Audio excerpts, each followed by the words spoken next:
இன்றைக்கி ஒரு நாளைக்கு நான் மூச்சு பயிற்சி பண்ணல, ஓகே நீ தப்பாயிடுச்சு. நாளைக்கு எப்படியும் நான் கரெக்ட் பண்ணி அந்த மூச்சு பயிற்சியை கரெக்டாக பண்ணிவிடுவேன். இல்லை நான் என்னையே வறுத்துக்கிட்டேன்னா 10 நாளைக்கு கழிச்சு தான் திரும்பி அந்த மூச்சு பயிற்சியை ஆரம்பிப்பேன். இன்றைக்கி ஒரு நாளைக்கு வேர்டில் மிஸ் ஆகிடுச்சா, நாளையிலேருந்து திரும்பி அதை பண்ணிடணும். நாளைக்காவது நான் அந்த வேர்டில் பண்ணியாகணும். ஒரு வேர்டில் மிஸ் பண்ணதுனால என் வாழ்க்கை ஆகிடாது.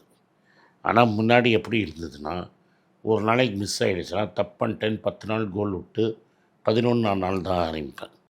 ஸோ இந்த ப்ராக்டிஸை டெய்லி பண்ணணும். டெய்லி ஒரு 4 பேஜ் எழுதணுன்னா எப்படியாவது 4 பேஜ் எழுதிடுவேன். எப்படியும் தினம் ஒரு 10 பேஜ் ஒரு புக்கில் படிக்கணுன்னா 10 பேஜ் புக்கில் படிக்கணும். இப்படி தான் வாழ்க்கையை நடத்தணும். And each day ends today. அதான் இன்றைக்கி முடிஞ்சு போச்சு, நாளைக்கு ஃப்ரெஷ் டே.